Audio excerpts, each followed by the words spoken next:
No, trenutno stanje je nekako mirovanje, nekako novih okužb v naši občini ni, tako da smo nekako mirni. Hkrati pa izvajamo vse predpisane ukrepe in še marsikateri ukrep, ki nekako dodatno zagotavlja varnost vseh nas občanov, ki tukaj živimo in hkrati čim bolj normalizira naše življenje pač v dani situaciji.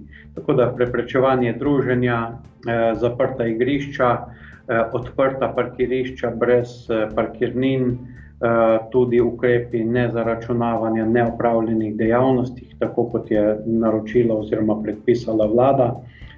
Dodatno označujemo, kaj se sme, kako in kaj ne, potrebo po razkuževanju, nošnji mask. Hkrati smo tudi že 3-krat z letaki obvestili vsa gospodinjstva. To je bil način obveščanja tudi tistih, ki nimajo vseh elektronskih medijev, kajti nekateri nimajo na razpolago vsega tega, vse te tehnike in smo ocenili, da je pomembno, da tudi z letaki obveščamo.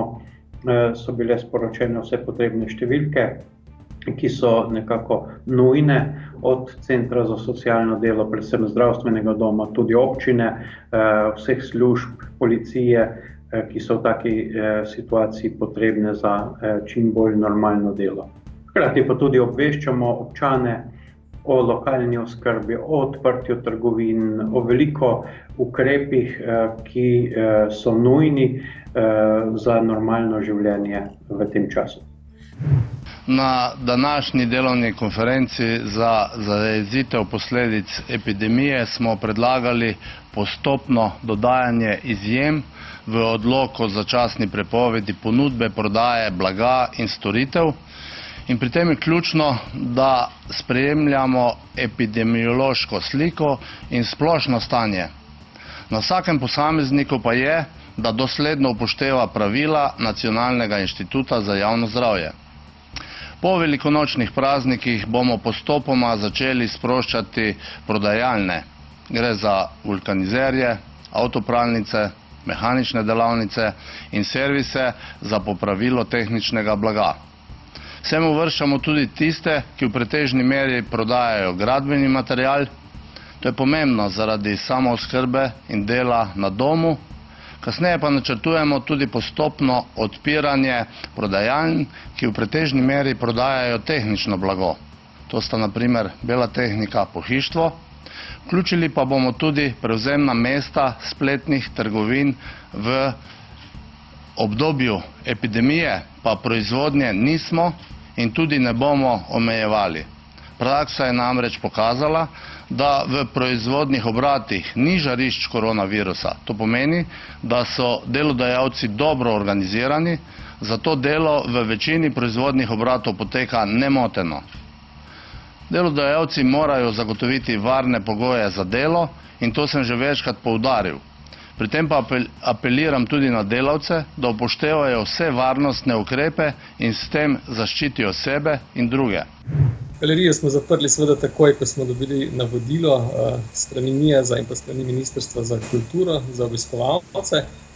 Tiste prve dni smo še delali v hiši normalno, seveda je dela za naše strokovne in pa tudi za druge delavce v hiši dovolj tudi takrat, ko nismo odprti za obiskovalce.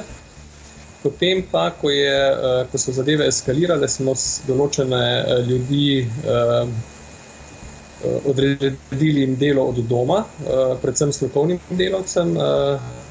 Delo poteka zelo dobro, moram reči. Imamo redne tedenske videokolegije, kjer odredimo, kaj se bo tisti teden počelo. Skoncentrirani smo pa predvsem na zadeve, ki se tičejo tako imenovanega sklopa 1, kar pomeni zadev, ki se tičejo direktno kulturne dediščine in pa naših zbirk.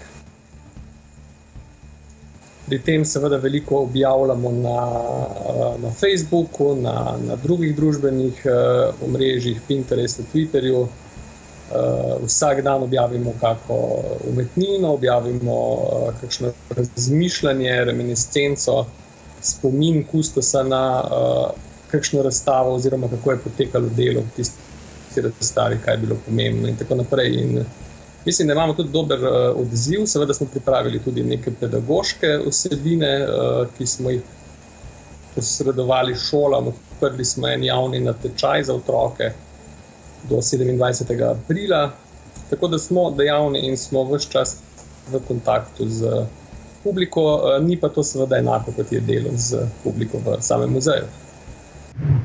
V Zdravstvenem domu Krško od 12. marca deluje krizni štab. Enota nujne medicinske pomoči v teh dneh deluje skupno 4 urgentnimi zdravniki in 20 reševalci. Kot sta sporočila vodja službe nujne medicinske pomoči Zdravstvenega doma Jan Kurinčič in namestnik vodje Marijo Bjelčevič, so v pripravah na epidemijo povečali obseg rednih internih izobraževanj iz oskrbe kritično bolnih s poudarkom na specifični obravnavi COVID-19 pozitivnih bolnikov.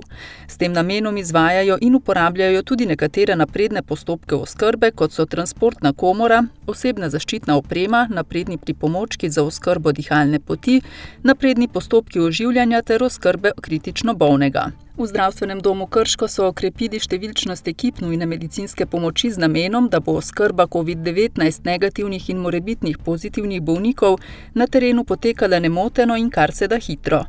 4 urgentnimi zdravniki in 20 reševalci so največja enota v naših krajih, 13. marca pa so bili določeni za zagotavljanje nenujnih prevozov bolnikov okuženih s COVID-19 v Posavski regiji, katere koordinira dispečerska služba zdravstva Maribor. V Posavskem muzeju Brežice so se v okoliščinah, ki bodo ostale zapisane v našo dediščino, naš način življenja pa se je že in se še bo spremenil, odločili, da s pomočjo občanov začnejo s projektom Življenje s korono, s katerim spremljajo življenja Posavk in Posavcev v času korona karantene.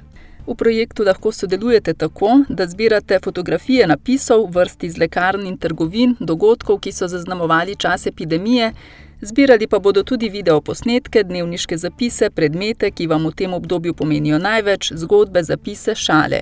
Svoje fotografije, videoposnetke in zapise lahko pošljete na elektronski naslov maja.marincic@pmb.si.